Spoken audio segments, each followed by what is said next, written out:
Welcome once again to Anything Cricket. Let's talk.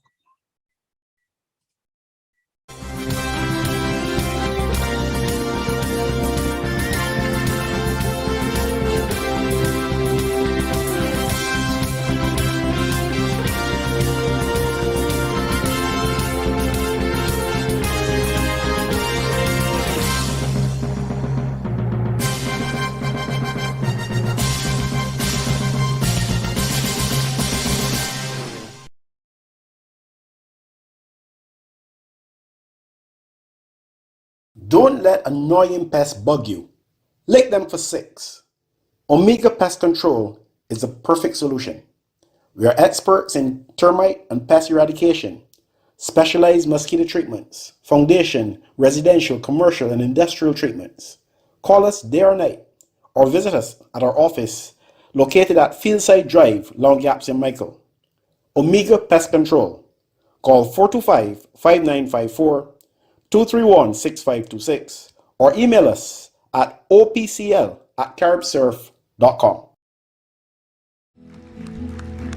Have your most precious moments captured in a flash. Call Flash Drive Media, specialists in photography, videography, and streaming services, and much more. Call Flash Drive Media.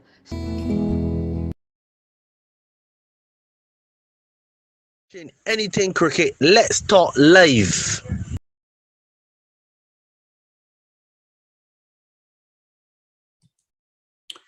Well, we are here yet again for another episode of Anything Cricket. Let's talk. With me right now, Wayne Holder and Hartley Reid. And of course, they are hurting as much as anyone else. On 2 counts, I would suggest that the West Indies men in Pakistan, some health challenges in terms of COVID. And well, as a result of that and other factors, or related factors, the postponement of the one-day international series. On the bright side, the T20 series was able to reach completion, and good on 2 counts that the series was completed, and also that it saw another competitive performance from the West Indies team, even although the performance in the third T20 would probably leave lots of room for the critics. You know, those people who you can never please regardless what happened. Yes, I'm talking about them. Yeah, so that's where we are. At this point, I'll say good evening to Wayne Holder.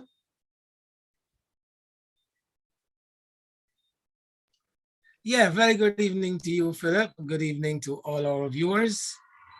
And as you said, disappointed, yes. We're not going to have the ODI series being competed at this point in time. That comes a bit later. And unfortunately, because of the circumstances, we will have to accept that won't be coming off. You know, you talked about the critics and the outcome of the T20 series, but there are times when a team can lose. And as a supporter, you might not be displeased with the performance. And I think that this performance by the West Indies team in this series is one of those occasions for me.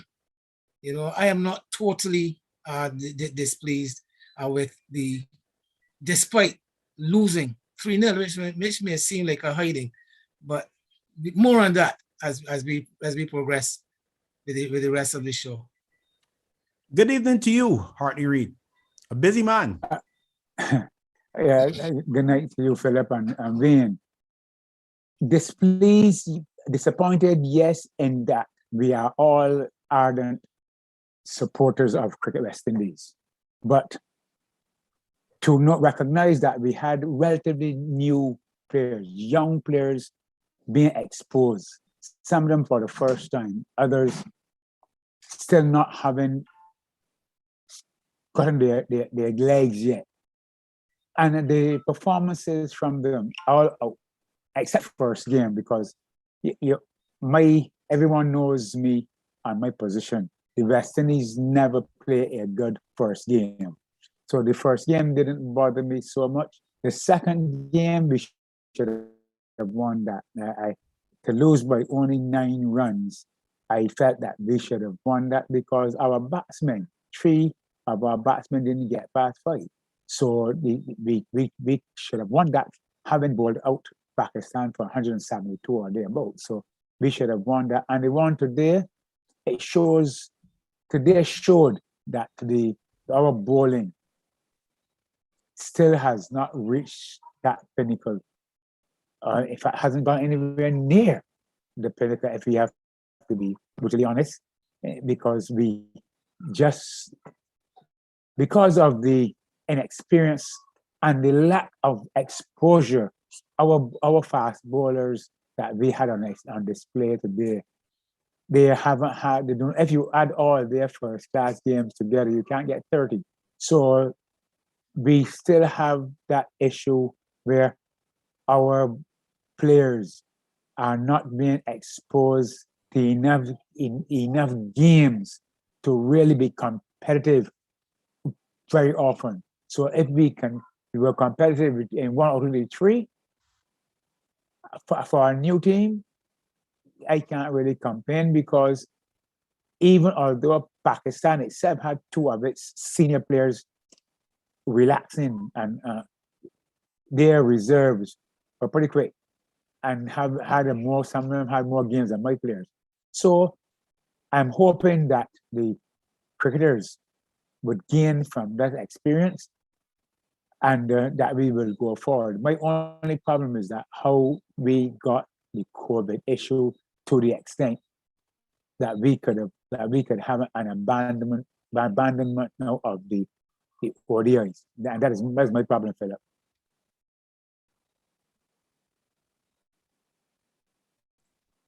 Well, I think Johnny Gray, the CEO of Cricket West Indies, did give some indication as to the whole process much earlier today. And then he wasn't able to join us, but he did make some comments, which if we listen to them attentively, we may very well find them helpful to us. So here we are. We will take a listen to what the CEO of the CEO of Cricket West Indies, Johnny Gray, had to say.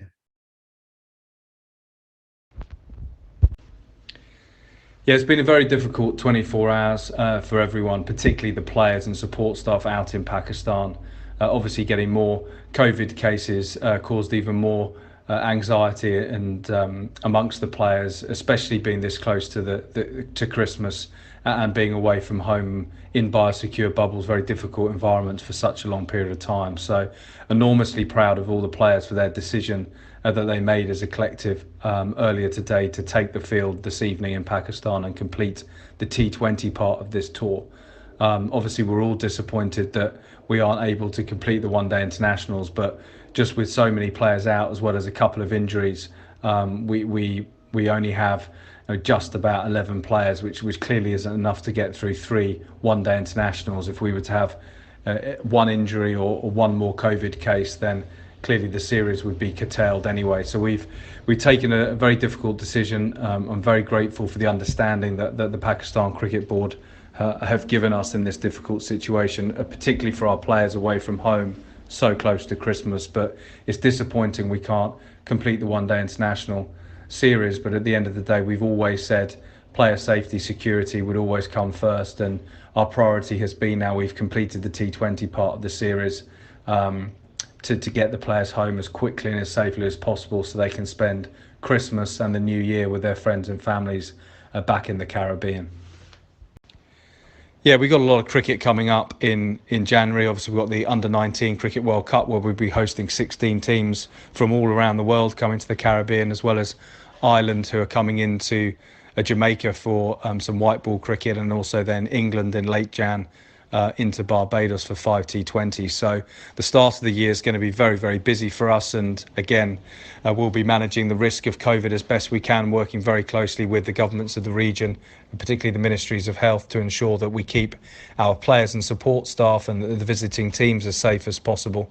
And also those communities who are kindly hosting our cricket. So it's clearly COVID is still around, and yes, all the players and support staff are all fully vaccinated, which clearly does manage and mitigate the risk in terms of anyone getting seriously ill. But obviously, COVID is still around, and we need to be highly vigilant at all times to protect ourselves and protect our colleagues and our friends and families and communities. So yes, it's going to be another busy year for Cricket West Indies, particularly the start of the year, and we just hope that we can get through the cricket as safely and as successfully as we possibly can.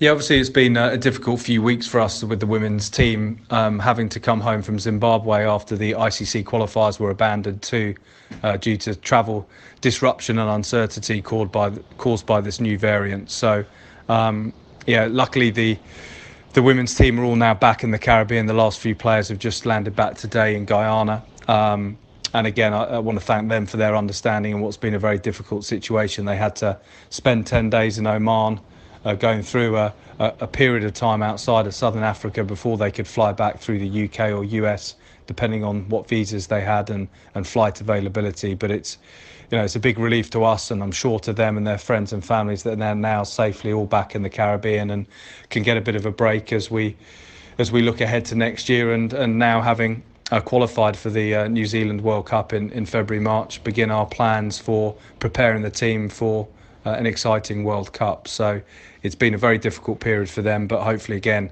like the men's players, they can come back to the Caribbean and enjoy some time at home, some rest and recovery with their friends and family over the festive period. Yeah, we've always said we'd be guided by, firstly, player safety and security throughout this pandemic, but we would always try and play as much cricket as we can, fulfil our touring obligations and keep our players as active as possible. We went to Pakistan after completing the World Cup, a test series in Sri Lanka, and therefore we reformed the bubble in Dubai after players were coming from that Sri Lanka test series, from the Abu Dhabi T10 League, and other players from the Caribbean. So we have testing protocols in place before teams depart, as we look to leave for a tour. And then obviously we have very strict biosecure measures and protocols when we establish these bubbles, when we're about to begin a series. And it's through that testing program, when players are in room isolation, that we picked up the first cases. Obviously COVID affects people in different circumstances, and clearly depending on when the players were vaccinated and their own personal biology, it depends exactly when they would test positive. But we have such a robust testing regime, we're confident that we picked up the cases very quickly. The players, as I said earlier, have been by and large asymptomatic, and those that have had symptoms have been very mild, and they're under the fantastic care and supervision of our and the PCB's medical teams. So it's clearly a very difficult situation for everyone, and COVID has taught us that we can never mitigate all the risk. We can only plan and mitigate what we can do. And certainly from Cricket West Indies perspective, we've been working hard to create these bio bubbles and to manage them as safely and as strictly as we can, but also understanding that it's a very tough environment for the players to be in. So look, it's very disappointing that we're having to curtail a tour and leave Pakistan early, but we've made a commitment to Pakistan that we will be back. We will honour these 3 one-day internationals that are part of the ICC Super League, and we continue to have a fantastic relationship with Pakistan, and the two boards work collaboratively together, and we'll continue to do so in the future. Yeah, obviously we've still got a number of players and support staff who will remain in Karachi for the next few days. They are obviously all fully vaccinated. Many of them are asymptomatic. A few have had some mild symptoms. So again, they're under the fantastic care that we've got since we arrived by the Pakistan Cricket Board.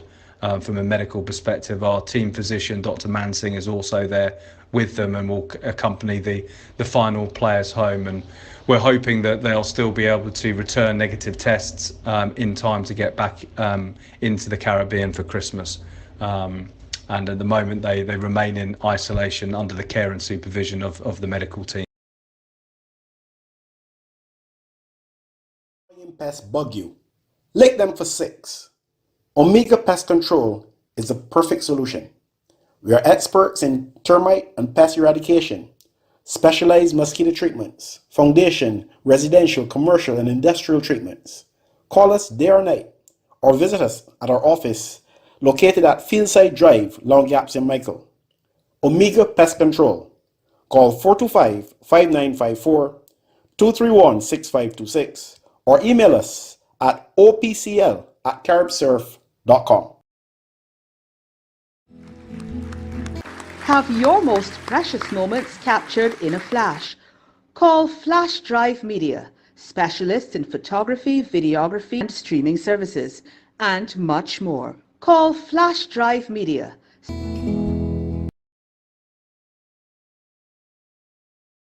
Anything cricket, let's talk live. So, gentlemen, you heard from Johnny Graves, CEO of Cricket West Indies. Any comments on anything that he said, or do you want to add anything to the whole episode, this unfortunate COVID episode that has prompted the early end, the early finish to the tour? Well, if there's any reason to be happy that the ODI segment of the tour has had to be called off, it will be in the fact that this series, as Johnny pointed out, is part of the qualification criteria for the World Cup, the 50 over World Cup in 2023. And this is serious competition with points towards that qualification at stake. And you really wouldn't want to have anything less than the best players to give yourself the best chance to compete successfully and look to gain those necessary points. So I think that anything less than that would be doing West Indies cricket and West Indies cricketers a disservice. So from that perspective, I'm glad that they had the presence of mind to call the tournament off. And as I said, we have made an obligation to return to compete that. So that is a saving grace, let's put it that way, as far as I am concerned. Well, I must echo your sentiments there, Ian, but I am still, I cannot understand where we would have had this, or who would have contracted it, and then who would have then contaminated the remaining of the players, because it is clear from the reports that we have been having out of Pakistan of already the Cricket West Indies camp. But as the CEO stated now that today we were down to only 11, a bare minimum. It means now that almost the whole squad really is in problem. And that means now that something happened somewhere in one of our territories here in the region, that the cricketers were able to get out of the Caribbean. If they did not contract the COVID-19 in Pakistan, it means then they would have had to have left this region and accompany the players on airplanes. You see, the ramifications are so great as to what happened.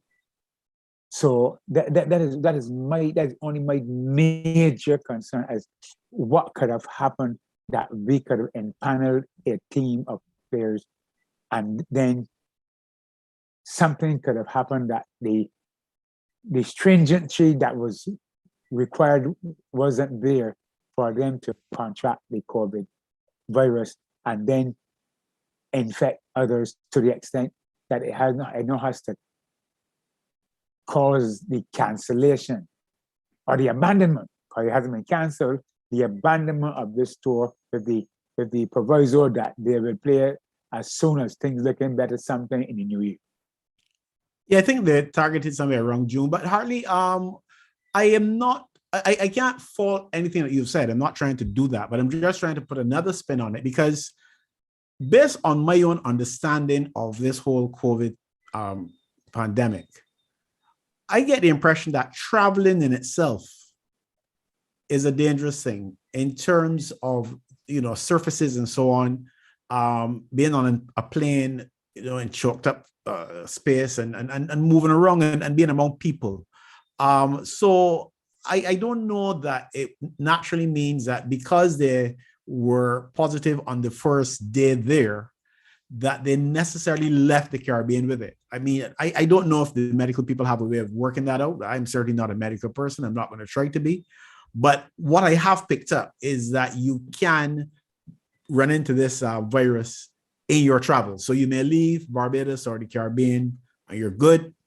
You get to point B, and somewhere there, getting on a plane, going to airports, taxi, all those different things can put you at risk. I don't know if you see it that way or if you have a different perspective. Well, in fact, you have now brought another spin and one that I'm hoping that could have been what happened, because once we can attest that our players would have left our region safely, and COVID-19 free, but then that part that I talked about the contamination on the plane, that means that they then might have been contaminated on the plane or via airports, and because they would have gone through, most probably they might have gone through England or New York, however they went to get to Pakistan. They would have come in contact with a lot of people, including the people who would have to check them in, the people who were looking after them, all sorts of people. Yeah. So, once you're out there, Yep, you are quite right. So, we could note also that three of the first four known positive cases would have involved players who came from the Sri Lanka leg of the test series, West Indies and Sri Lanka, and one person coming out of the Abu Dhabi T10. Just all the names, Roston Chase and Kyle Mears, who would have been with the test side in Sri Lanka, and Sheldon Cottrell, who would have been in Abu Dhabi for the T10. To counter that, then, we would still have to account for that one, the one non-coaching. No, that when doesn't count to what I'm saying. I said leaving Barbados or the Caribbean, but I could have said leaving any part of the world to go to another part. Once you've got to travel, it increases the risk, even if you're traveling by bus. No, we appreciate that, but I was just making the point that the players that left the Caribbean were not the original source of the virus getting into the group. Although, as I said, to counter it though, there was a fourth member, but then again, that fourth member would have been also, I think of it, because they did explain that the fourth member was Dario Bartley, the person. Eventually they did, but none of these guys. The point is that none of these people live in Pakistan. None of our team members of Backroom staff live in Pakistan. They all had to travel from point A to point B. And even if they lived in Pakistan, as I said, even traveling by bus, hardly found that funny. But I don't know if you guys have ever seen anyone trying to sanitize a minibus in Bridgetown. I'm tempted to say it is the most hilarious sight, except that it really isn't funny. There's some people who do things because they're supposed to do them, but they're not really doing it because of any belief they have in it. And that's as much as I would say about that. And that's not to say that all of them do it. There's some guys who may sanitize that bus, and the bus might be better than it was when it was brand new. But you only need one guy to do foolishness and people to use his bus, and you see where the problem goes. So I think traveling on the whole, whether you can be traveling from Eden Lodge up by Ipswich to town. Man, why has he picked Eden Lodge? Yeah. I want to relate something. No, you put that thought in his head. I just want to give him something that he can relate to. But like as you said, we all appreciate that it was very, very unfortunate. Yeah. And we don't want to point fingers and blame people. No, definitely not. Because my belief is anybody can catch COVID as hard as you try not to. Because I'm not even My sure that we know, that the medical people know. They admit they don't know everything about it. And who knows, there may even be ways that this thing is being transmitted that they haven't yet discovered. So it's not about blaming anybody. It was simply pointing out that traveling seems to be a higher risk. And, that seems, but there's one thing though that concerns me that I will point fingers. I don't know who to point those fingers at. I see something happening in cricket and other sports too, but the other sports seem to be, for the most part, getting by. But I think before though I go where I'm going to go with that, this might be a very, very timely opportunity to take yet another break here on Anything Cricket. Let's talk. Pest bug you. Lick them for 6. Omega Pest Control is the perfect solution. We are experts in termite and pest eradication, specialized mosquito treatments, foundation, residential, commercial, and industrial treatments. Call us day or night, or visit us at our office located at Fieldside Drive, Long Gaps in Michael. Omega Pest Control. Call 425-5954, 231-6526, or email us at opcl@caribsurf.com. Welcome back. So to get right back to the point or the concern I was about to express. Now, I see cricketers. Something fantastic may happen, and spontaneously you respond, and I suppose that is all part of the game. I like to see it, and I could be sympathetic towards that response. Okay, I was watching a basketball game only last night, in fact, and there was a rookie guy who was not even drafted, and being passed the ball with 0.9 of a second remaining in the game, and the game tied, and he hits a 3-pointer to win for the Lakers. Well, they were all over him. And I'm not saying it's right or it's wrong. I'm saying I could understand that. I don't know if you get where I'm coming from. Because those guys, imagine this young guy who is not known. Personally, I've never even heard of him. And he hits a 3-point shot to win the game, and I think they've already gone into overtime. In cricket, we know the comparisons to that. But I cannot understand why intelligent people would feel that it is okay to allow other intelligent people at the end of a game that everybody on one team, all 11 men and backroom staff, shake the hands of all 11 men and backroom staff from the other team. To me, that's nonsensical in this COVID environment. I don't know how you guys feel about it. But you see, before I answer you there, Philip, because what I do say is spontaneous is something. That's not spontaneous. That's not spontaneous. It's a tradition. That's what I'm saying. Let me change the word. Is a tradition. Right. Mm-hmm. But let me express my disappointment for sheer hope. But you know that going into the gap on on Saturday night is a tradition too. But when last you knew anybody who did that? This COVID time hardly. Because in the music. You only got because it's COVID. It's COVID. That's what I'm saying. So yes, it's a tradition, but this is COVID. Yes, when do you need to shake somebody's hand? In table tennis, there's that handshake too, and that's gone through the window a long time. Rubbish in this environment, as far as I'm concerned. It is. Don't let us knock it. Don't let us. I feel very strongly about it because I think that in itself. In other words, let's say you've got a player on one team. We're not gonna call any names. Not gonna blame anybody. You got a player on one team who's unfortunate to contract COVID. He may or may not pass it on to one or two players who he may come into contact with. But then now he has the opportunity to shake everybody's hand on the other team and say, here's my COVID, here's my COVID. Harley, what do you benefit from that? Do they have to shake hands to know that they love one another? Philip, I cannot argue with you. You can rest assured you will not get any objection on that. You have no identifying issue. No, I'm sure that the authorities. They're fortunate that the Pakistanis ain't come down with it too. Yeah, so the authorities might even, because there has been a lot of relaxation since last year with the COVID, but now we're going to another Omicron, another strain, and then they got another strain. Who knows what is going to happen? Because you made the point. You don't even know how it's being transmitted. You just don't know. The best thing is to wash your hands, sanitize, and wear the mask. But you will not stop me from expressing my disappointment for sheer hope. Sheer hope had an opportunity to captain the West Indies. I mean, that's the greatest honor any cricketer would have, to captain his side. And he, because of the postponement. Not the postponement, he actually is one of the players who was positive. So even if the tour had gone on, he would not have played. Yeah, because he was one of the, and this is the second time now that he has COVID, isn't it? Because he must be asymptomatic.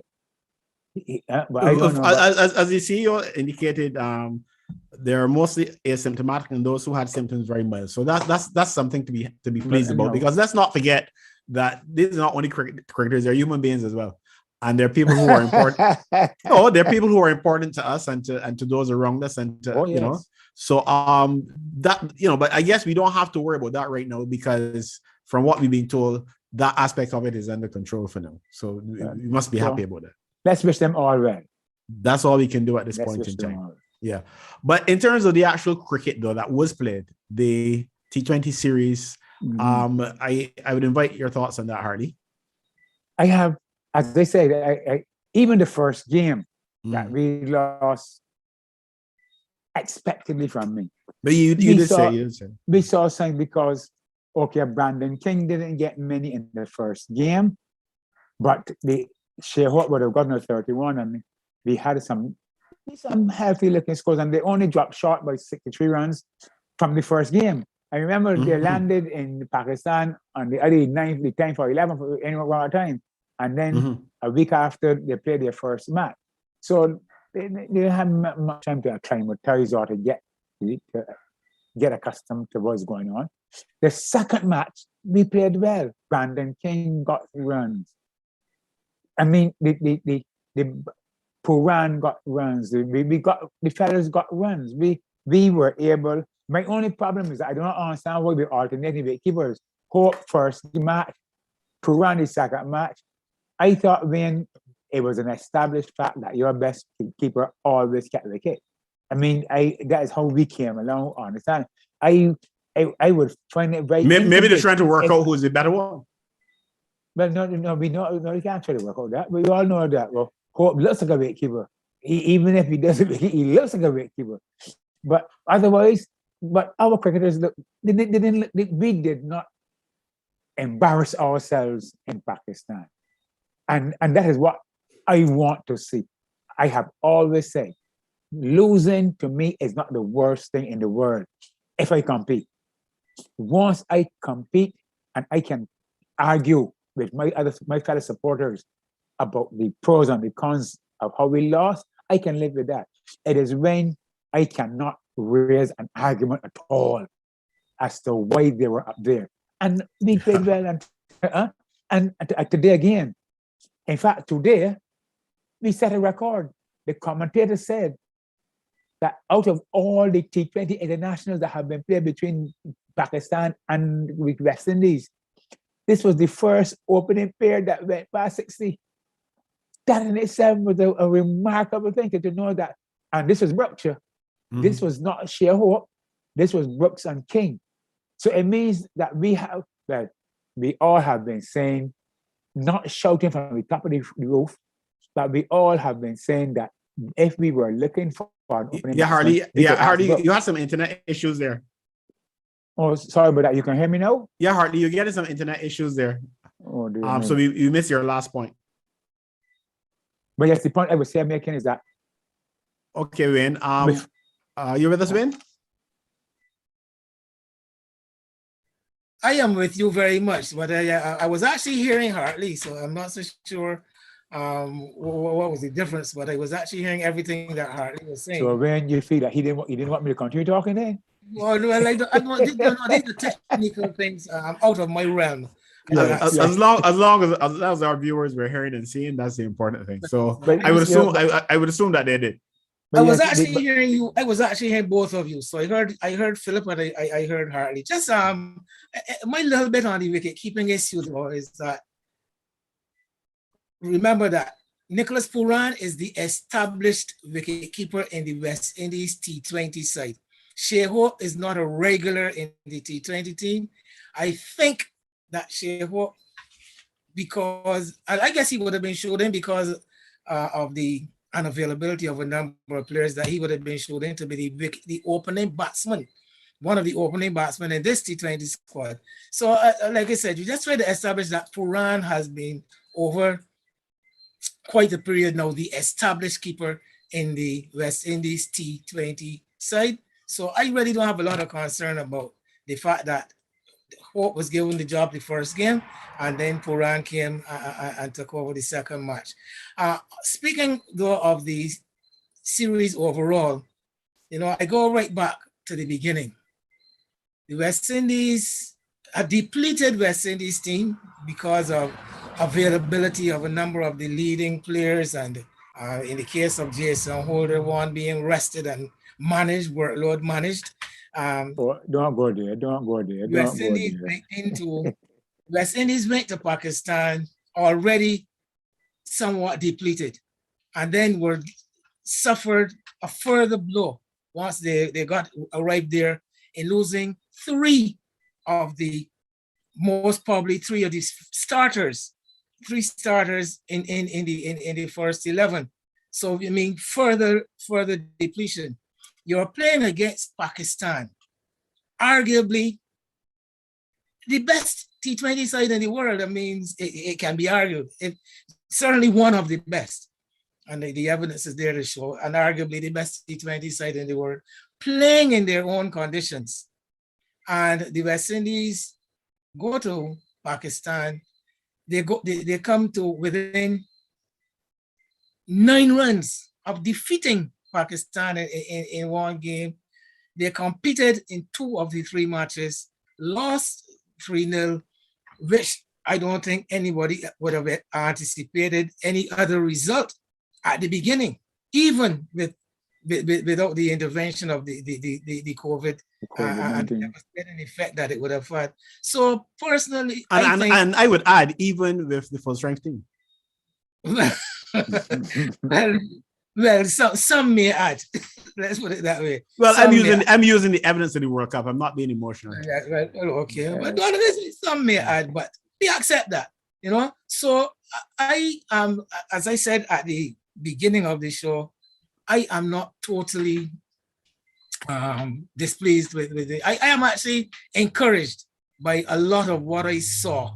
Disappointed that we didn't convert, particularly that second match.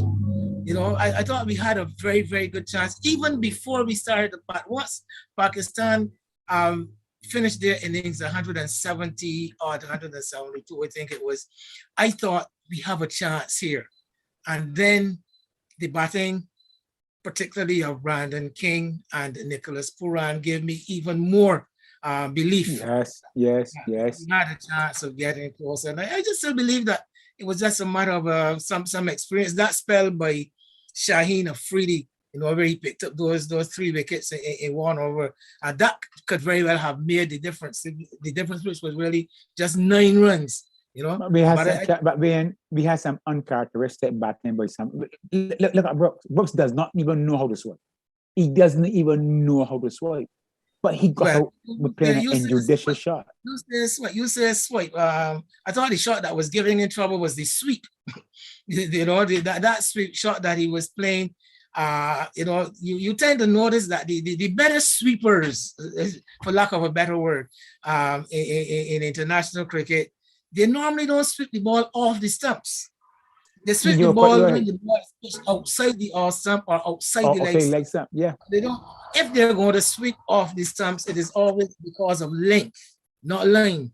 They are sure about getting to the length of the delivery and getting back on ball. I thought that Brooks was sweeping line because yes. But the length wasn't there. And he got up to the sweep shot. He got a reprieve on one occasion.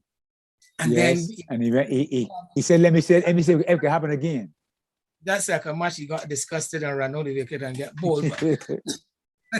But once again, listen, how unlucky can we be? I mean, once again, luck still plays a major part in anything in life.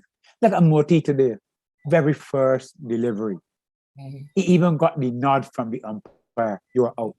Mm-hmm. Was ran. And when I saw the replay, I said we dead. But then when they show you they showed the PS, they showed the ball going over the stump. I smiled. I said, there's life luck. So the luck, we just if you want to talk about luck, ask Labujang, who got dropped twice by the keeper in scoring 95. We're gonna talk about the Ashes in a minute though. But my comment though on the wicket keeping briefly, when I saw Hope keeping in the first, I think it was the first one, my thought was, well, here's a youngster Puran with the additional responsibility of captaincy now pretty much on his own. He captained a series before, as we know, but he was in the Caribbean with Pollard present. He had Bravo on his side. Now he's out there. Even Jason Holder are not there. So he's pretty much now, let's say, more in charge, if you will. And I figured that he wanted to rid himself of one responsibility so he could concentrate on his batting and his captaincy. So the surprise to me came in the second match when he opted to keep. So yes, it was baffling why they were rotating, but they may have their reasons. But for me, Hope is not so much who's the better keeper, Hartley. It is that Hope is the established one-day international keeper and Puran the established T20 keeper. So I would have thought they would have stuck to that. But for me, it's not really a deal breaker as such. Well, only the fact that they're just trying to give Puran a play and they give additional responsibility to keep wicket, because remember that Hope was an all-format player. Mm-hmm. Hope kept wicket in all three formats. But anyhow, as I say, we were not die there because we were beaten but not disgraced. I think I can say that without any fear of contradiction. Well, I'll tell you something else. So, the whole idea of Brooks, yes, one could criticize any player, although this is T20 cricket and sometimes a guy takes a chance, it doesn't work out, then he looks rather silly. It is T20 cricket and that's the nature of the game. I would be more concerned about a reckless shot, let's say in a longer format if it came at the wrong time. Not to say that Brooks may not have erred in judgment, but I don't hold on to that so much in a T20 game unless it becomes a pattern of behavior where you're doing this, on a regular basis and you need to check yourself. But the other thing I want to note about the game, the fact that, I always say we put labels on people and we like to tell a fellow what he can do and what he can't do. And you remember that Wayne, I don't remember if he was brave enough to say it publicly, but Wayne had put forward the view earlier that we should have picked the best 6 batsmen for the Test series in Sri Lanka and let one of them open with Brathwaite. I know I heard Wayne with that. I just said I don't remember if he said it on air. But I preached that up and down wherever anybody. Okay, good. Okay, so I'm not exposing you there. And I kind of lean towards that as well in certain circumstances. And I'm saying that you had Blackwood opening the batting in an emergency situation, and he didn't set the world on fire, but he did okay in terms of partnering with Brathwaite. We didn't lose that Test series because the openers were inefficient. And now you have Brooks having to open in a T20 game, which he wasn't even supposed to be playing in, and got some runs. So I don't know. I'm not saying because Brooks opened in the T20 game and got runs that he should automatically open in a Test match. What I'm saying is that we've got to stop trying to say to people either directly or in our own minds what they can and cannot do. Sometimes all a person needs is opportunity. And that's all I'm saying.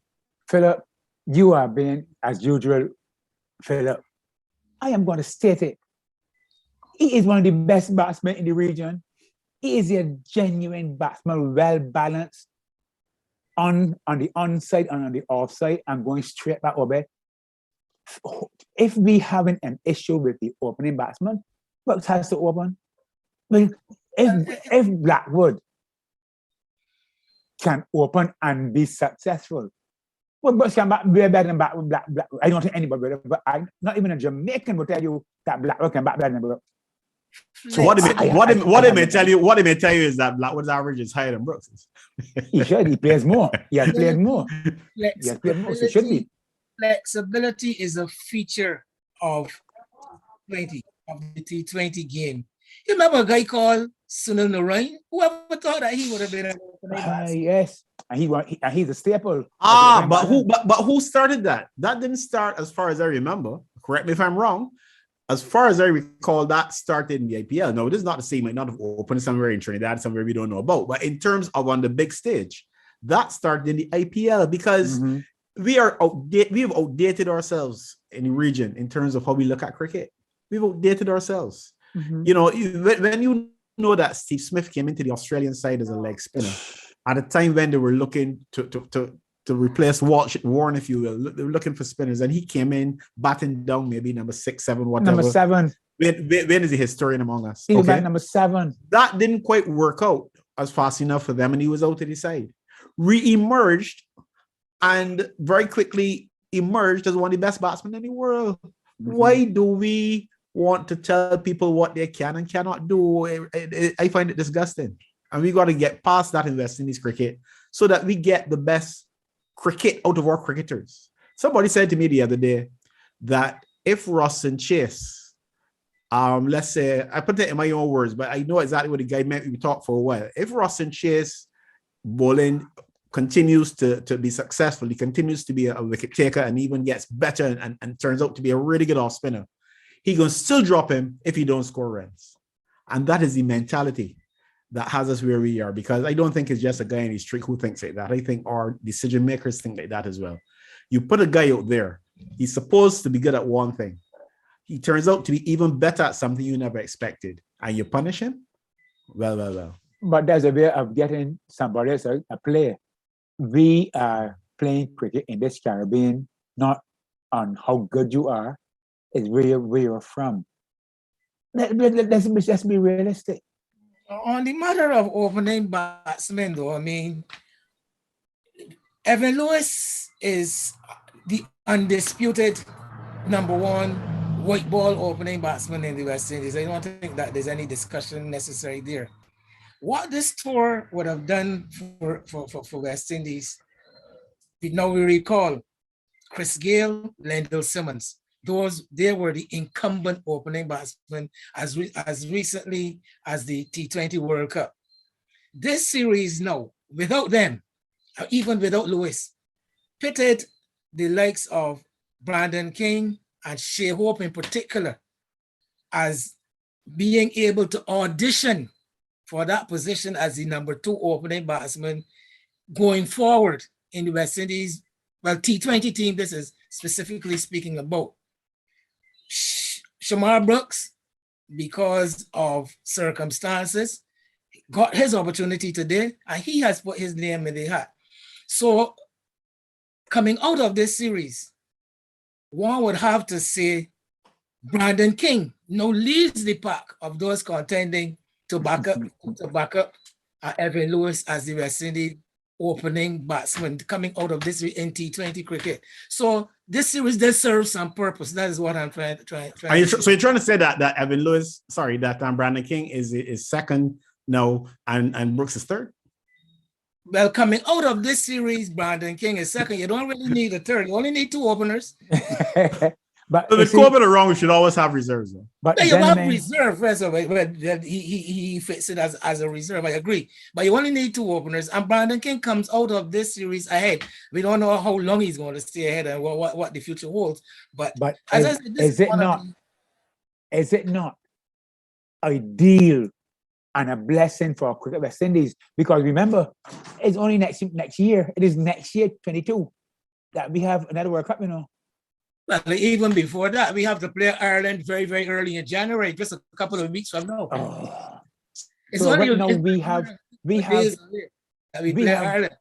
have gotten rid of the geriatrics, and we have no persons. Yes, we have gotten rid of the geriatrics, and we have persons now that we can mold. Listen to me, don't confuse this conversation. We have players that we can mold into a formidable team. Listen, I am buoyed by what I'm seeing, because once I get Cricket West Indies to get their selection panel to understand that we are playing cricket and not making sport, I know that we can compete, because we have and we haven't talked about our fast bowlers, we haven't talked about our fast bowling all-rounders in Shepherd and Ordan Smith and Jason Holder. So right now, I am very happy with what I'm seeing going forward in the immediate future.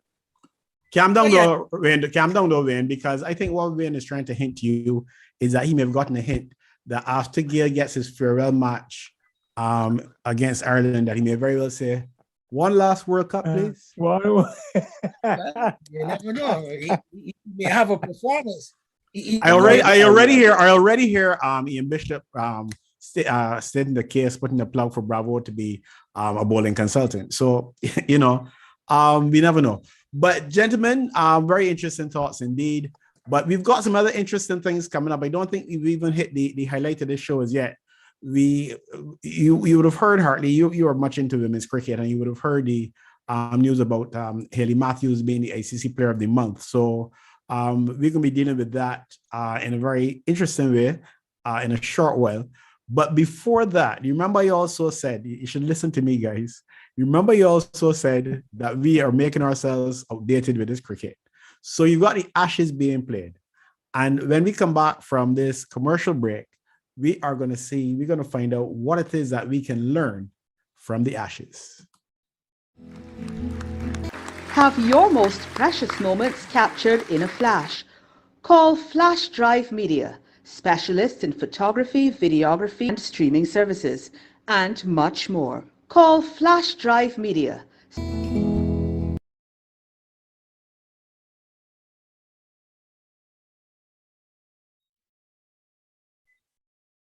Welcome back. So, the Ashes.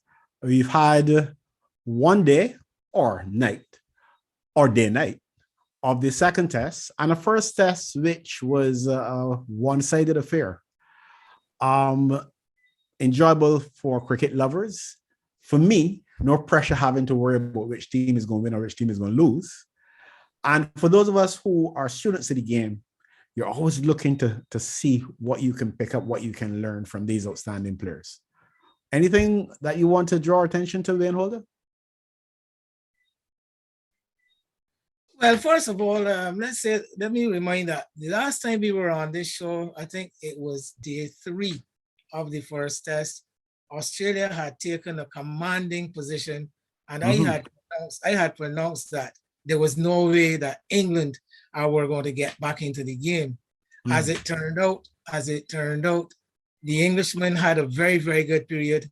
Yeah, that partnership. Ruta Milan had you nervous, yeah. And we got to a situation where England had approached a position of wiping off the deficit with only 2 wickets down. But then we know what happened. We know what happened on the 5th morning, and the game turned itself upside down. For a moment there, my predictions seemed to have been under threat. And I was tempted to call you. With the old "I told you so" thing. Maybe that's outdated too. But something said to me, you watch enough cricket and this game of glorious uncertainties. Philip, hold on. Don't go and give away the last laugh now. Hold on and see what happens tomorrow. And it was a good thing that he did that. Yeah, you did a sensible thing there.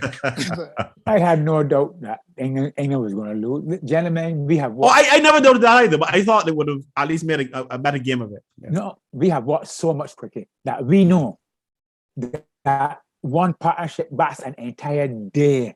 And by the first session next day, everybody else. Go in and go sleep and come back a new team. And that is surprising. In fact, when Barney Calendar predicted in the chat that both batsmen were going to go between the first 5 overs, I smiled. I said, "Well, you're bold, Barney." But he struck the nail smack on the head. Lucky it only showed that's the game. That's the game. Don't forget, gentlemen. Again, we have been around cricket. I mean, just look at the color of our hair, you would know how long we all 3 of us. I think you're alone in that. unless you're talking about Hartley's beard. Well, that's here too. Exactly. But yes, but what I'm saying is that you could be 1,001 and go to sleep and wake up. When you go and take guard the next morning, you are not. New day. Yes. Starting all over again. New day. We need to be reminded of that. So although Milan and Root were coming back 80-something or whatever scores they were, when they took guard and faced the first ball, they were starting all over again. Yeah. They were not literally. 80. Literally. starting all over again. So that's cricket. We understand that. You asked about learning from the Any observations that are worth sharing? I mean, there were 102. I counted 102 observations, but the ones that are worth sharing. But it is interesting the tack taken by the Englishman as far as the team selection was concerned, in that here it was, you have the likes of Stuart Broad and James Anderson in your lineup, and you actually deliberately leave these men out of one test because, as you made, they didn't say it in those words, but they were playing horses for courses. So they needed these two men fit and on top of their games for the second test, which was the day and night pink ball test match. And I still find it interesting that Joe Root has gone down. That nothing wrong was done. That was the right move to take. I saw England this morning taking the new ball, the new pink ball, coming on to the end of the first day's play. And there was really, and it was okay, and the new ball was playing in the night. You're playing in the last session, the night session, when the pink ball is supposed to be at its most dangerous and do the most. And England lacked a bit of a spark there, and failed to capitalize on that, although, I mean, there was a drop catch.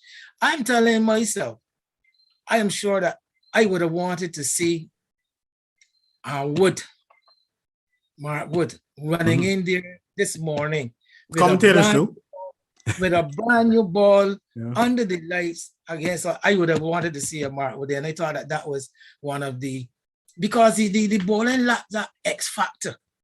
England's bowling, Jimmy Anderson, the Stuart Broad and all, there's a sameness about Anderson, Broad, Robinson, and Wokes. And I thought that X factor that Mark. But I think it's partly an emotional decision too. The whole concept of the Anderson Broad combination, I think that's what they like to play as well and play on. But maybe they need to recognize when that is becoming less and less effective as they age, because as they age, obviously the pace is going to get slower and slower, and then they're going to become more and more samey. And conditions too. They are good in England. Well, exactly. When the conditions are not favorable, maybe that partnership would still be effective in England. That attack that England put out here in this match would have been quite appropriate for English conditions. Very appropriate for English conditions. And we saw England make a similar mistake, if you will, when we beat them down here in the Wisden Trophy. You recall you remember they played Sam Curran, who's I love Sam Curran as a player. I have a lot of respect for him.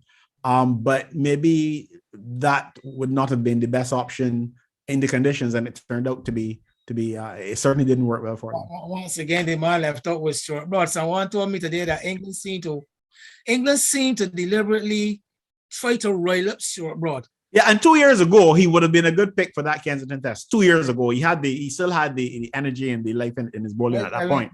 But hardly though. Sorry, Vin. Sorry, you were saying. Go ahead. Yeah, Harley.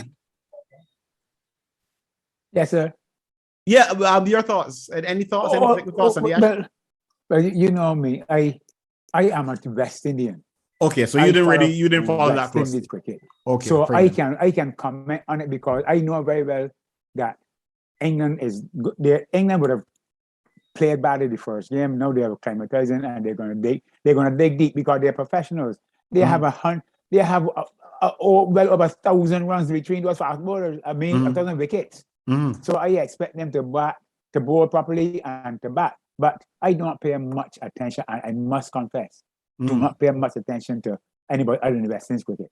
Okay, fair enough. We're going to discuss this test though without mentioning the series so far, without mentioning the batting of David Warner for one. Yeah. And He's like wine, isn't it? For two. And it was very interesting overnight to see a Dave Warner playing a completely un-David Warner-like kind of innings. In the circumstances, the English bowlers were bowling very, very well. They were keeping it, very keeping some good tight lines, and they weren't giving away a lot. And Warner, whom the world knows, burst onto the international scene as an explosive T20 batsman, was able to show a different kind of adaptability. And we actually saw stoic David Warner, consuming the pressure and keeping the English bowlers at bay. And and this guy Labuschagne, I don't know, he just does not know how to get out. Well, and the fielders seem to have a hard time working that out too, especially the keeper. Yes, I don't know if Hartley. I would want to hear Hartley come on the catch that he dropped. Butler dropped off Anderson late in the day's play. Didn't see it. Yeah, but Hardy, I appreciate your honesty. When you said that you follow West Indies cricket. I mean, let's face it. I know that you are in a position to discuss, even maybe off air, given that you may not be following something closely, so you're not going to do it in a professional setting. But I know that you know your cricket. But I admire your honesty in not getting too involved in something that you have not, let's say, focused on. And I really wish that many other supporters would follow you, because the rubbish that I heard coming out of chats and all sorts of places, I'm sorry to be so judgmental, but it really was pathetic. I learned something from it, and Wayne taught me a little bit more, so this won't happen again.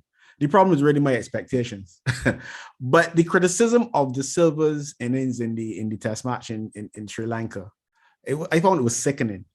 And when I realized today what Australia, I didn't watch the full day's play. When I checked in at one point and I saw Smith 18 off 70 somebody balls, I figured that it was an optical illusion or something was wrong. Okay. And then when I realized that Labuschagne was 95 and he had faced a trick 200 enough, I said, wait, man, something got to be wrong with this television. But nothing was wrong with the television. You know what the guys were doing? The guys were playing test cricket. And I think that a lot of us who get there and talk all sorts of things and pull down our players when they're trying their best need to watch more of test cricket, not only when the West Indies is playing, but follow the game. And you will see, this is not to say that our team isn't a weak team, it isn't a poor team. Of course, we're struggling. But the reality is, don't get confused. Because we're struggling doesn't mean that everything we do is wrong. And sometimes occupational decrease is all that is necessary, or all that one can do for a specific period of a test match. And what it has done, what the approach last night, today, let's put it that way. On the first day, on the opening day. What happened on the first day? What it has done, it has put Australia in so solid a position that if it works out the way that the Australians would want it to, if I were an Australian supporter, let's put it that way, ideally, I would want Australia to occupy the wicket for at least the next two sessions, with 8 wickets in hand coming into day 2. And then I'm going to put England into bat in the last session under the lights with a brand new pink ball, with the likes of, Australia now, they don't have Pat Cummins nor Josh Hazelwood, and it would be interesting to see how the new guys do. And they're going to play T20 cricket on the opening day, which is what people have grown accustomed to. They probably would be 6 or 7 wickets down now.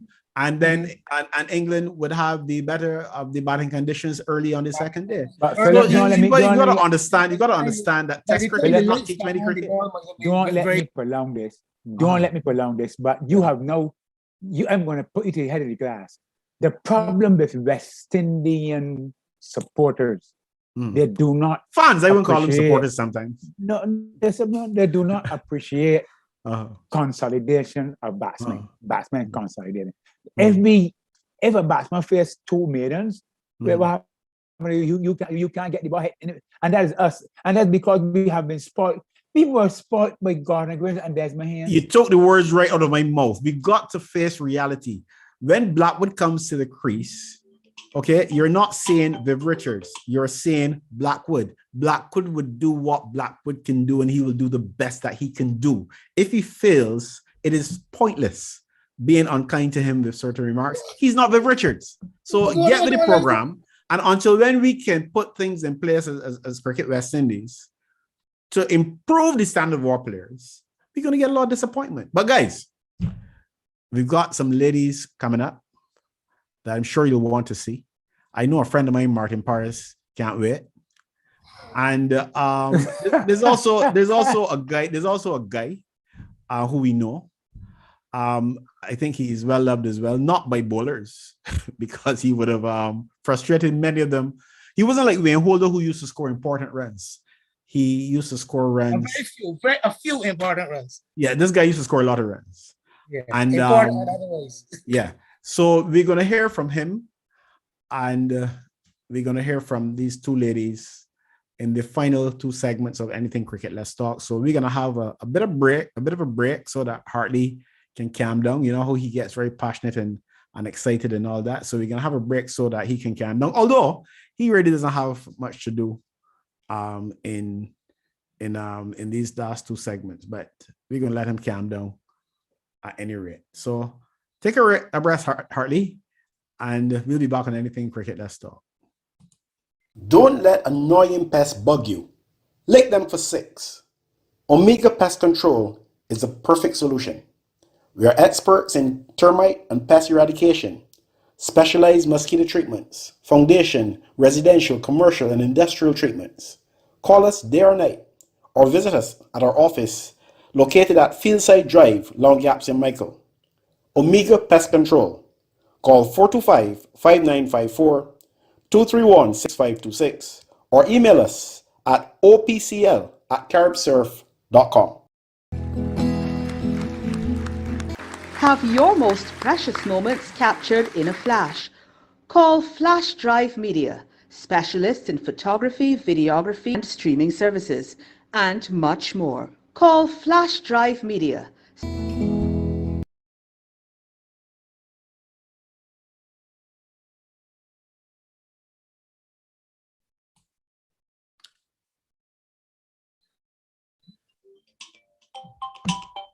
Well, we were able to catch up with two very important people, Mike Matthews and Lisa Matthews, the parents of Hayley Matthews, who, as we found out a couple of days ago, has been voted the ICC Player of the Month. And Wayne and I had a very interesting conversation with them.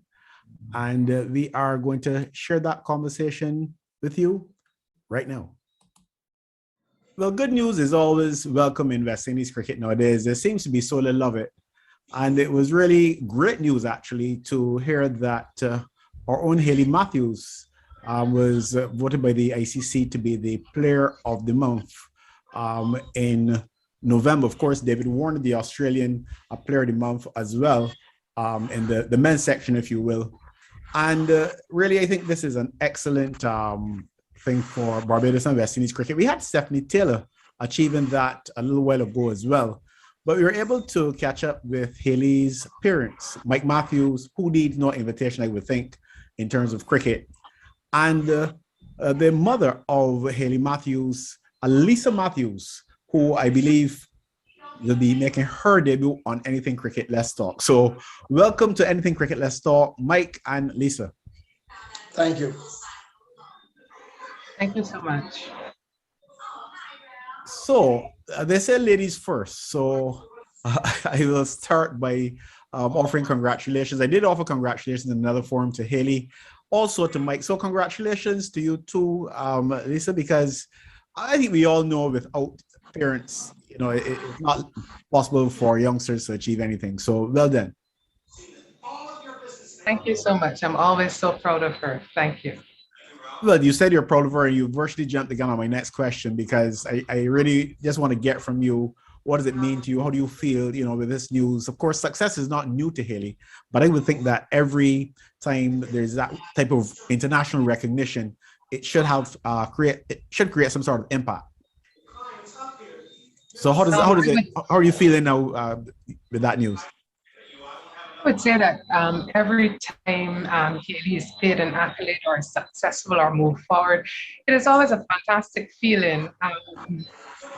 There were lots of times in the past where you wondered whether this was the career for her. But I remember Michael, her dad, reminding me all the time, it's what she loves. West Indies women are moving forward, and I give my support, and I am just happy to see that she's doing well and that she's seeing such success. And I hope that she continues to be consistent and continues to do well in her career, her chosen path. Well, Michael, they said you need no introduction given the amount of runs that you've scored and the bowlers you've tormented over the years around Barbados and maybe even further afield. So once again, congratulations. How does it feel to be the dad of a champion? It always feels great. As you know, I follow Hayley. Every game she plays, once I can see it somewhere, don't care what time it is. If it's 3 o'clock in the morning, 6 o'clock in the morning, evening, anytime. I watch every game that she plays, and it's always very good to see her doing well. I'm always very proud of her, regardless of what she does. I know some days things don't always go right for you. As I play cricket, I would know that, but I'm always very proud of her. Well, we got Wayne Holder sitting in as well, and I don't know how familiar Wayne Holder is to Lisa, so I can introduce you to my co-host, Wayne Holder. Yeah, a very good evening. Welcome to Lisa. Mike, as Philip would have alluded, we know very well.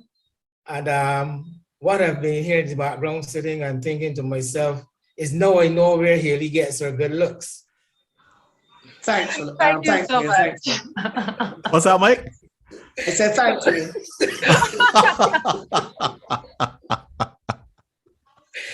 But yeah, you are both welcome. but somebody once said the truth shall set you free. So welcome to freedom, Mike. For sure. Nonetheless, though, I'm gonna get a little slightly away from cricket because now Hayley is now what, 23 years old. There was a time when she was that little baby making international cricket as a teenager and leaving home and traveling the world. I guess that would have caused many anxious moments or periods for both of you, Lisa, you in particular. I would say yes. And the person who always kept me calm was Michael. I remember when she was going to Australia for the first time to play for the Hobart Hurricanes. I was in the airport and I had some shades on, but the tears were coming down. Everything was coming down. And I looked at Michael and Michael was like, well, you don't stop being so ridiculous. But when I really spoke to him and I said, Michael, how do you do it? Michael said to me, Lisa, she's doing what she loves. You can't stop her from doing what she loves. And with that, I was able to just release and let her go there because I know she was doing what was really important to her, what she really, really loved. You know, Michael, we just went through another very testing period. We know of the shutdown of the qualifying tournament in Zimbabwe, and then about two weeks or more of some uncertainty. I mean, this is where health and safety and security and everything came into the matter. How did you both weather that? I'll ask Michael first, and then I'll also ask Lisa to comment. Yeah, obviously it was hard for Hayley. 2 weeks in quarantine is always going to be difficult for anyone. They play so much cricket now that bubbles have become just part of the norm for their life. With the COVID around, yes, I know that, we have to accept that is what is going to happen to her at some point in time. She always tells me that she's safe. She tries to stay safe. She does what she needs to do in order to stay safe. So I just trust her with that. I always speak to her about making sure she sanitizes and stuff. Obviously, we all know she's a diabetic. So, it's just a matter of trusting her, and I think she does what she needs to do. Lisa? I would say that Daddy is the, anytime anything good is happening, Daddy's the person you call. Daddy is always the first to know in everything.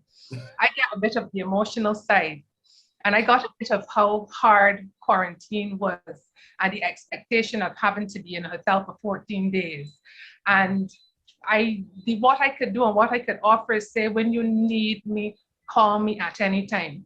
And we had some 2 o'clock, 3 o'clock, 4 o'clock, 5 o'clock calls, and she was like, don't you sleep?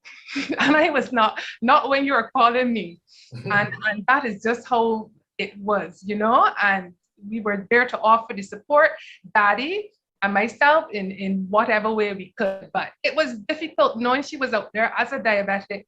The reason there was a shutdown, that was always my concern. Up to today, I said, have you gotten it? I said, where you get it, what time you need to get it, and everything. So I'm like the paranoid one. So that would have been a real concern for me. And I am so happy she is here right now and safe. Well, I am a parent myself, and I am a parent of a single child. So it is, I guess, is an understatement to say that she will remain the baby. I mean, now she's grown up, she's a professional cricketer, an adult, and they like, does that feeling ever change for you? Not at all, but sometimes you get put in your place. I certainly am learning how I need to respond right now. And sometimes I get some stern words as in, it is okay for you to offer advice, but you can no longer make the decisions. And I have come into that place where, I have to be in a place where I understand that. So I'm getting my training right now. And I like seeing it because it shows the independence, it shows the maturity and the growth. And it's always in a respectful way. But she lets me know, Mommy, I'll take it from here. And I appreciate that. But she will always be my baby. I just need to know how to approach her a little better so that I'm not put in my place. And Michael, this award though, the ICC Player of the Month, this adds to the number of accolades that Hayley would have acquired over the rather short span of her career. How does this rank though among all of her achievements as far as you're concerned? I only found out about it this morning from Philip when he messaged me to tell me congrats, and I asked him congrats about what. Actually, but if I may interrupt you, I was the one to put it in the chat, and I thought to myself, well, I have beaten Michael to this, because I'm sure you would have known. Now I'm finding out that you were known. You beat everyone, man, not only Michael. Yeah, you beat everyone. I hadn't gone in the chat yet for the morning, so I didn't see it. But no, it's a great achievement. I am glad that, she did win the award. She was nominated for it in July, I think it was, which Stephanie won, deservedly so. And I'm glad that, she was nominated again and she won the award this time. And I hope that she can, continue to perform and be recognized some more and get some more accolades under her belt. Now, to answer the question, how does this one rank? Oh, I'm sorry. I think it ranks right up there with the best of them. ICC, I only really knew about ICC awards recently, that they were given one every month. I never knew that. And it's only in July that I realized there was an award for the ICC Cricket of the Month when she was nominated. So I think it is good ranking, a good accolade to have. I think it ranks right up there with, obviously when she won the World Cup, in 2016, I think she was the ESPN Cricketer of the Year, which was obviously another really good achievement. So I think it's right up there with all of them. Wayne, I wonder if, I hope that Mike can tell us, there's been a lot of talk, and I reference Wayne there as well, because Wayne will be well aware of this. A lot of discussion, especially in the cricket chat, about the state of women's cricket and maybe the lack of interest in new players coming to the fore. Do you all, and I'm putting this to Mike and Lisa, do you all think, or to what extent could something like this address that issue? Or does it have the potential to do so? Yes, I think it does. We need to get the girls more out there. We need more women playing cricket. In Barbados, especially Trinidad, Jamaica, Guyana, and the islands. We need to get some more, what words am I looking for? For more coverage for the girls, to get them out there. The only way you're going to get people interested in the game is if they are seeing it in front of their very eyes. And I think that, this award can maybe, put a little more recognition to the women. I know as you know, when I'm in the chat, I don't always agree with everything some people say about the women's game. If you did, the chat would be very boring. Pardon me? If you agreed with everything that everybody said, the chat would be very boring. Yeah, you know how obviously I know some things, but I think it's good to have it out there, and we need more recognition for the girls. Not having a tournament for the last 2 years is always going to be a setback for the women, because we are seeing the same people playing all the time. You're not getting any more players out there being recognized. And I think it's important that we have a tournament at least in 2022, where we can see some new girls coming through to see, where we stand for the future. We have a lot of young girls playing cricket now, some young girls playing cricket now, and some of them have potential. I saw one or two when I went to Tesco the other evening. A young girl, I think her name is Asabi, and she was bowling pretty quick. I was really impressed with her.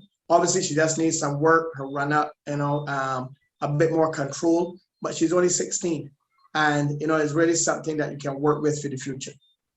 Lisa, I suspect that sometimes parenting or the value system or maybe just the preference of parents could be one of the factors that may influence girls getting into cricket. So if you can take us back to when you recognized many years ago Hayley's interest in cricket, what were your thoughts at that point in time?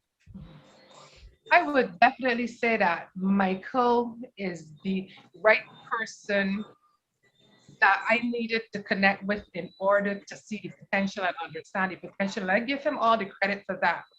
I came from a family that was really about education, and that was the focus of everyone, getting your degree, etc. And I didn't mind Hayley going to cricket, but it had to be in tandem with getting degree and qualifications, etc. And I remember where it came to a point where she was not necessarily able to do the stuff in terms of studying, that she had to make a choice.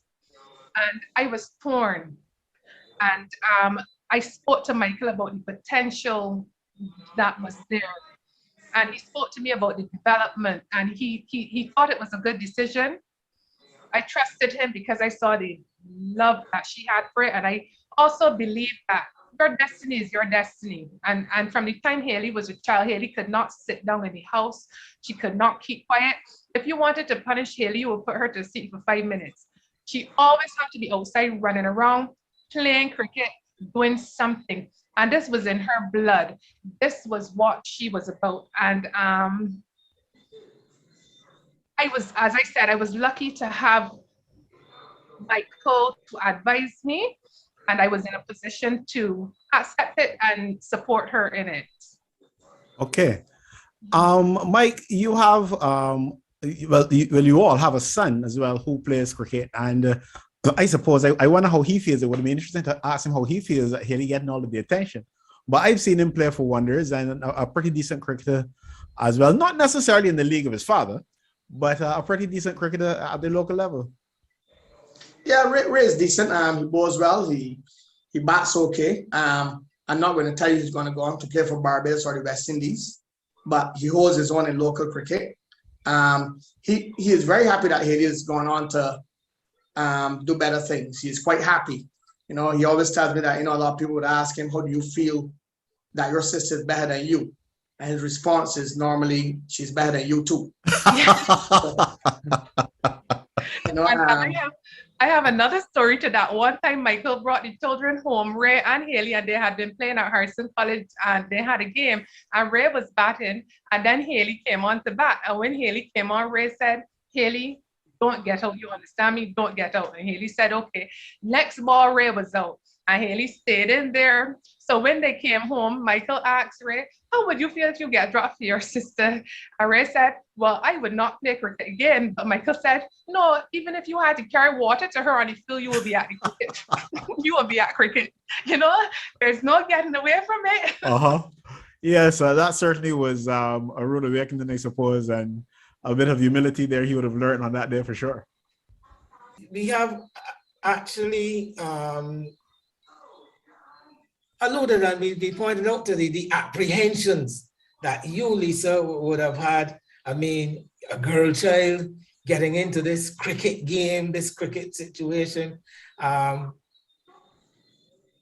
I guess you, as you also mentioned, you have gotten over it. And I was going to ask, what advice, though, would you give to parents, particularly mothers? Because I can imagine the concern of mothers who may not have that cricketing background and that exposure. What advice do you give to mothers who are coming in to this situation like you did? I honestly believe that everybody has their path and that you need to support your children. If you see a talent, if you see a skill, get behind that child and support them. Don't predetermine who the child is supposed to be, what the child is supposed to be. Offer the support. And I think that that is the most important. Hayley is a really good example of that. And I am inspired by her and her path to be able, and I feel confident to be able to say that even with my other children, I can see what their talents are and their paths, and I'm ready to and I support them on that because, you know, I've seen such success in doing so with Hayley, even although it was kind of out of the box or something other than I would have expected. So it's just important to support your children. I think that is, God gives everybody gifts. And for me, this is a gift from God of Hayley's.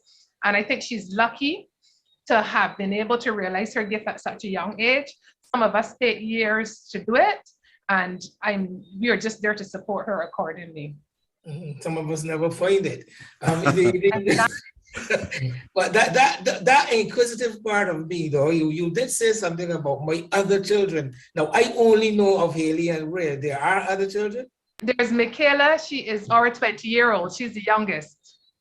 Well, okay, thanks. It was nice to meet Michaela. Another young cricketer coming up, by any chance? No, Michaela is not a cricketer, but mind you, Michaela is Michaela Courtney Matthews. Michaela was born on the day that Courtney Walsh got his 300th wicket. Michael 500th wicket, and therefore her middle name is Courtney. So she can't let that go to waste. She can't let that go to waste at all. But Hayley is the cricketer, you know. Oh. But I'm sure she's an ardent, she's a strong supporter. What is Michaela? Michaela deals with them. Michaela keeps them in place and keeps them in check. Okay. Okay. But she does not follow cricket at all, not even Hayley. No, I would say that. I would say if I said, Michaela, come and watch a game with me, she would come. You know what? When I miss the games on a day because I'm at work and I come home and I rewind to watch them, she will sit there and watch with me. And we already know the results, right? So we know if Hayley is going to be out at 35. And as we get up to that point, both of us are there. Our hearts are sunken, and we are there like, oh my God, she out just now. And we look at the expression on her face and we go like, oh my God, she doesn't know she's going to be out at the next ball. And then we see her walking off and it just hurts our hearts. So she's there for that support. What drama. Yes. Once again, congratulations. Pass on those congratulations from us to Hayley herself and wish for her continued health and fitness, because as long as she stays healthy and fit, the success in cricket is guaranteed. I am almost sure about that because of her, of her love for it and the amount of work she puts in, the talent that she has, and the great support that she has in the background.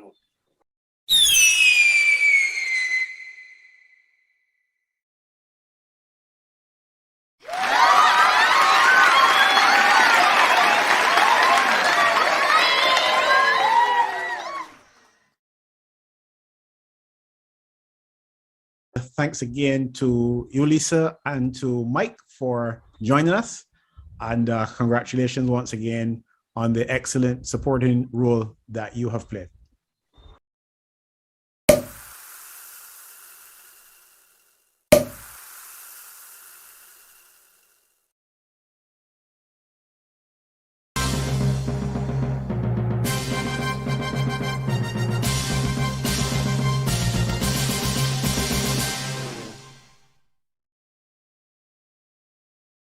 Don't let annoying pests bug you. Lick them for 6. Omega Pest Control is the perfect solution. We are experts in termite and pest eradication, specialized mosquito treatments, foundation, residential, commercial, and industrial treatments. Call us day or night or visit us at our office located at Fieldside Drive, Long Gap, St. Michael. Omega Pest Control. Call 425-5954, 231-6526, or email us at opcl@caribsurf.com. Have your most precious moments captured in a flash. Call Flash Drive Media, specialists in photography, videography, and streaming services, and much more. Call Flash Drive Media.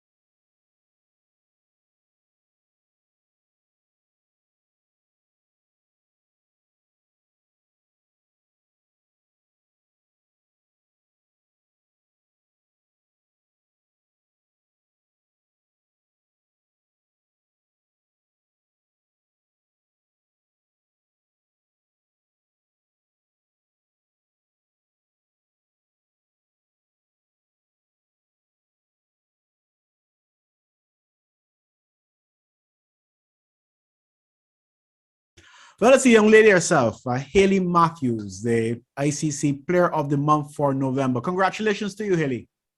Thank you very much. So how does it feel to be acknowledged on the global stage in this way?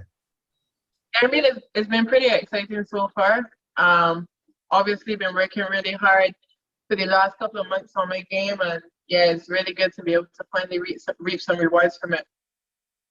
Okay, now you would have played pretty well against the Pakistan side especially, and your bowling was as impressive, if you will, as your batting, but which do you favor, bowling or batting? Yeah, I get this question all the time actually, and I think most of the time my answer just goes back to whichever one is going better on the day, to be honest. But I think every time I go out on the field, I just try my absolute best to perform as best as I possibly can, whether it be with the bat or with the ball. Sometimes the bowling gives me a challenge, and sometimes it's the other situation with the batting as well. So yeah, like I said, I just give my all into both, and yeah, whichever one is going better on the day, I tend to favor, I reckon. Okay. How do you feel though about the whole idea of this Player of the Month? It's a relatively new thing. I believe it only came in 2021, as far as I'm aware. And Stephanie Taylor, your teammate, would have won a couple of months ago when you were first nominated. But how do you feel about the whole idea? I mean, it's good. It gives players a chance to be able to go out there and perform every time they have a tour. I know that if they do perform well, they're able to get some recognition at the end of the month. And yeah, I think it goes along really well and kind of gives a gauge on how the year is going for a lot of players, leading into, I guess, other awards like Player of the Year when the entire season is over. Okay, so you would have done very well in the West Indies, winning the World T20 Championship back in 2016. Since then, the road has been kind of rocky, but it seems as though over the last couple of months, there's been a sustained effort on the part of the players, the coaches, everyone, to really turn things around, and you've had some degree of success. What do you think is responsible for this, especially given the fact that it's all cricket West Indies, and the men's team seemingly struggling, the women seemingly on a good pathway? What are you guys doing differently? Look, I honestly think since 2016, we had a lot of room to improve. We weren't probably able to tap into that potential very much over the last couple of years. But I do think now we have staff who are working really hard with the girls, and I think are really committed to the team, which is really good to see. And yeah, they continue giving their all. And us as players, I think we've reached a point now where we were tired of losing constantly, and like we wanted to get better as players. And I always say you can carry the horse to the water, but you can't make them drink. And yeah, I think we've just kind of accepted the fact that we need to work a lot harder, and we've been doing that over the last couple of months for sure. And yeah, like you said, the success has been showing somewhat, and yeah, I think with the big year coming up for us next year, I reckon if we continue to work hard, we're going to continue to see some really successful runs for us as a team. How big a disappointment was it that the qualifiers didn't get to be completed? How big a setback do you think it is for West Indies cricket? I mean, it was disappointing. Obviously, we were looking at that tournament definitely as a chance to really go out there and get some confidence under our belts. I know a lot of these players were eyeing up some milestones and stuff for sure. But I mean, at the same time, we understand the situation that's going on right now. So, I mean, it is unfortunate that we weren't able to play, but I still think our prep for the World Cup next year is going to be really good. We have a series coming up early next year against South Africa, which should be really good for us, and good competition with the quality team and quality side that they have. So yeah, I don't doubt that it's going to set us back much. We've all come back home now and straight back to work, working really hard in our games and kind of fixing all the little problems that we have and continue to work on the things that have been going well for us. So yeah, I think it's just a matter of, continue to put in that hard work. And yeah, like I said, I don't think there's going to be too much of a setback once we continue to train really well. And yeah, next year, just have a good series against South Africa, hopefully early on before we head into that World Cup. How difficult really was it, or traumatic even, that journey back home? It took a while, and in fact, there was a period of time where fans didn't really hear much about what was going on after the tournament was canceled. How challenging a time was it after the tournament, between the tournament being canceled and you're getting back here? Yeah, I mean, honestly, it was pretty tough. When we first heard about all the travel restrictions being put on, we had a feeling that they were going to try and get us out as soon as possible. But then by the time they eventually did, I think most of the countries had already locked out the African region. So we had to head to Oman. But yeah, we actually got stuck there in the airport hotel for a couple of days. Wow. Before then getting out to the airport hotel into our quarantine facility, which we then had to restart our 7-day quarantine. So I think we actually spent about 10 days in quarantine in total. And then by the time that was over, we left the very next day pretty much. So, I mean, it was pretty strenuous, but at the same time, I think everyone's just happy to be home. Though I think the last group of girls probably got home yesterday, which I guess everyone's happy with. Yeah. Talking about bubbles and quarantine and all that, though, you would have had the additional experience playing franchise cricket yourself, Dottin, Stephanie Taylor. Not many of the girls get to play franchise cricket. What basically in the women's game is the difference in the setup between playing for a franchise and when you are playing for the West Indies? I think the biggest difference that I see when playing in those leagues is probably the depth of the regional standard. I think when I head to places like Australia and England to play the 100 and the Big Bash, you come up against their normal regional sides, and it's as if you're playing an international game because of the quality of players on the team. So yeah, I think that's the biggest thing for me that stands out. And hopefully in a couple of years we can get West Indies to that level where we can have really, really competitive regional cricket. Because I mean, at the end of the day, the more competition that we have throughout our region, the better West Indies cricket is going to be. So yeah, I guess that's the aim for that. It is probably not by accident that those of you who get to play, professional franchise cricket are also the leading players in the West Indies team. So the question is basically, what pathway, what are the opportunities, what do the other players have to do to get that opportunity to have a look in? Yeah, look, honestly, I think it just comes down to a case of big performances at the right time.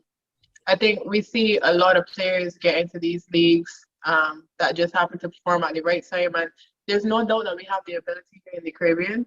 I think we just probably have to do it on the big stage more often, and yeah, I can definitely see us getting a look in. I do believe, honestly, if I'm speaking, that when you come from the Caribbean, it is a bit harder to get into some of the leagues in Australia and England, but at the same time, that's kind of something we have to deal with, and just know that we may have to be a step ahead of the others if we do want to get in.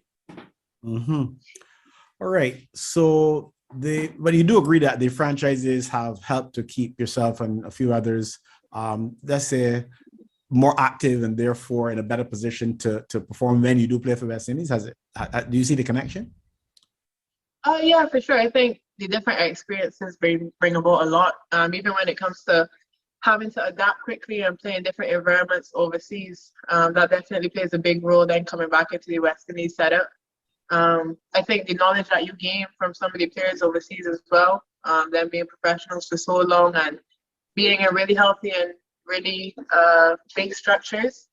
I think when we come back home to the West Indies, it's a case where we can really share a lot of the knowledge that we learned overseas and sort of bring it back to the group in a sense. Okay, now we have those mental images of 2016 again, where you had that interesting situation where the men, the women, the juniors all won around the same time, and the men's final and the women's final on the same day. So we saw that support one for the other. But generally speaking, what is the rapport like? What is the connection, if any, between the men cricketers for Cricket West Indies and the women? Do you all get a chance to interact in any way, or is there any interconnectivity?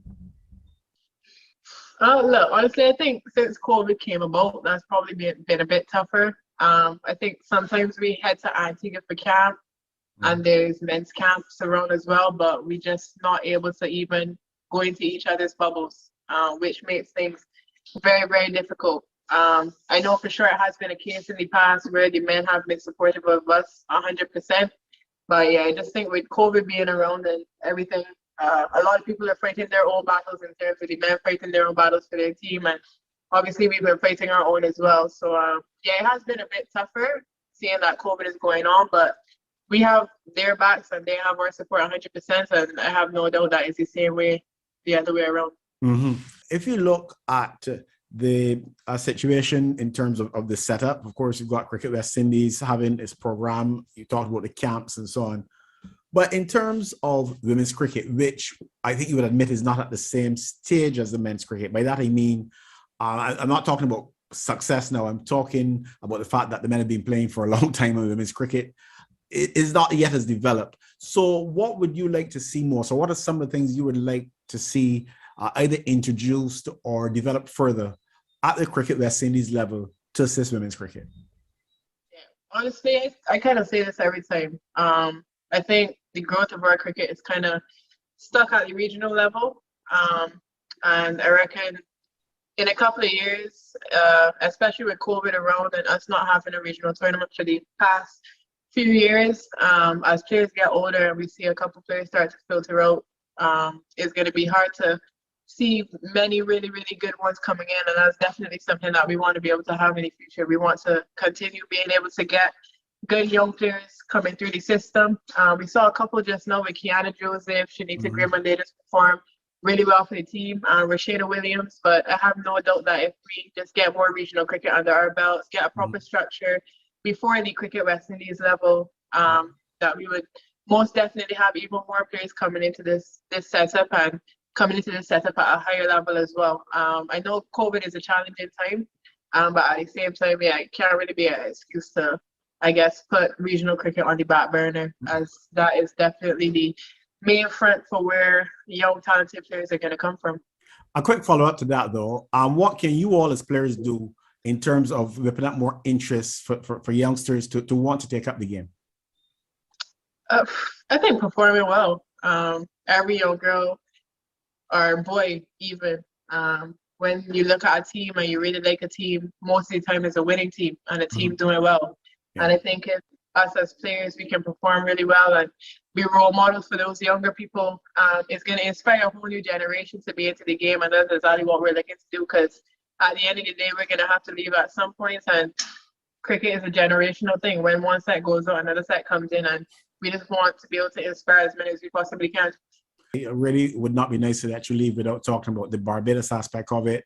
You've got the Commonwealth Games coming up. I believe you're the captain, you're the official captain for the team, or hasn't that been, what's the I've been the captain for the last 2 years, so. Right, so that will continue then into the Commonwealth Games? Maybe. Well, this was asking we haven't named the squad or anything yet, but okay. I've been Barbados captain for the last couple of years, so. Okay, fair enough. So you're the standing captain, so to speak. You're the correct. Right. Yeah. So basically what I want to find out is, it's a double-barrel question. In terms of preparation, what can you share with us about that preparation for that? And also your assessment of what objectives really are achievable in such a competition where you're coming up against, powerhouses and so on, that even sometimes the West Indies as a unit find it difficult to beat. So basically, preparation and what sort of objectives you're looking at and outcomes. Yeah. I think firstly, obviously preparation in Barbados itself has probably been pretty tough. All the restrictions that have been sent about by the government regarding sports and everything, it has been very challenging. I think we've probably planned about 3 different times to have training restarted, and I think every time you kind of get a glimpse at sports here in Barbados, you see a new notice come out that sports have been shut. So yeah, honestly speaking, it's been pretty tough for the local girls to get going, but I do know a lot of them have been doing work on their own, have it be at home or their own little personal field, which is really good to see, that all the young girls are still really working hard on fighting for a spot in the team. Like I said, the more competition we have, the better that's going to be, and the more talented players we can get going away with us. And then for the second part of your question, obviously the expectations that we have as a team. Look, I think when you look at our Barbados team, you do see that we have a lot of experience. We have the 7 West Indies players that are currently in the West Indies squad, and then we have former West Indies players as well. We have a couple players that were in the West Indies A team recently. So I think if you look at our makeup, we have a pretty good team on paper. We have players like Deandra Doughty and Shamilia Connell, the like twins, Shakira Selman, myself, of course, Aliyah Aline, who can definitely win games for our team. And yeah, I think, look, once we come up against some of these bigger teams like India and England, I reckon if a couple of us have a good day, we can definitely still knock them down. I think going into the tournament as underdogs, that's really going to ease a lot of the pressure off of us for sure. And yeah, it's just a case really of going on there to try and play our best and most free cricket as possible. And I reckon we can have a good run if we do that. Well, I can imagine, as I said, I know you're quite busy. Even the cricket schedule is quite tough, so I'm certainly not going to keep you much longer. But just a bit of curiosity, though, what do you do when you're not playing cricket? What's the other side of Hayley Matthews? Honestly, when I come back home, I'm pretty free, to be honest. I stay home quite a lot. I play video games here and there, hang out with friends. That's pretty much it. I obviously have my training going on when I do come back, even if I'm not working on the cricket aspect 24/7. I've been working really hard over the last couple of months to keep my fitness going. So I try to train that as much as possible. And yeah, just hang on. Obviously with COVID around it, you haven't been able to be as free either. But yeah. Any other special projects around? Any other special projects that you're involved in, or not necessarily? Cricket-wise? No, not necessarily cricket-wise. I mean, we're looking at Hayley Matthews now outside of cricket. Last I just opened my own little cafe/restaurant. Okay. Eagle Hall. It's called Oasis Cafe. Okay. So yeah, you can come and check it out if you want. The food is really good. Come and take it. It's in the Orange Gardens complex at Eagle Hall. Okay, and this is an all-day thing, breakfast, lunch, dinner, or what do you specialize in? We open from 11 until 6 during the week, and then on Saturdays we open from midday until 7 p.m. Okay, that's great. So we have a spot now for Tuesdays to Friday, and then Saturday will be 7 to 12. Okay. Sorry, 12 to 7. 12 to 7, yeah. Okay, so there's another spot now, of course, the general public, but another spot now where maybe cricket people can probably have a line, or is it only a takeaway setup? Because of COVID and everything going on, you can't necessarily dine in right now. So mostly we've been doing takeaways. But yeah, hopefully when COVID eases and everything gets going, we could up it a bit more over here. Okay, well, I certainly wish you well in that enterprise and also in your cricket. And thanks for taking the time in what has been a busy day, I know, to have a chat with us here on Anything Cricket. Anything Cricket, Let's Talk. All the best to you and congratulations once more. All right, thank you very much. Thanks for having me. You're welcome.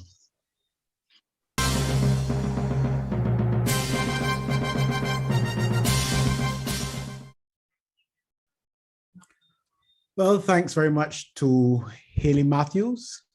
And apologies for the loss of sound earlier when I was actually introducing Hayley.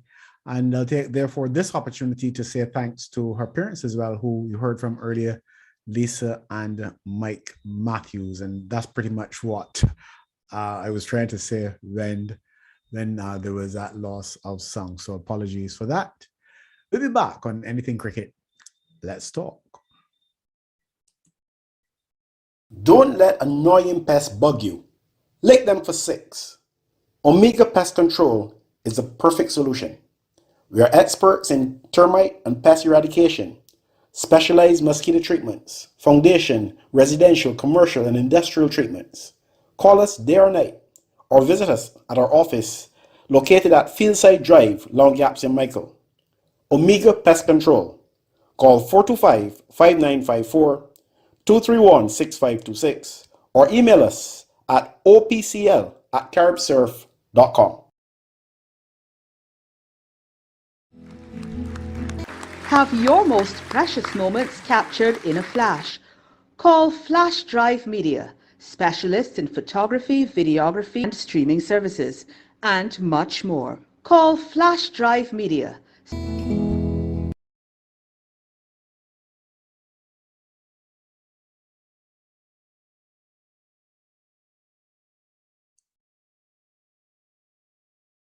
That's our show. Thanks for watching. Join us again soon for another episode of Anything Cricket. Let's talk.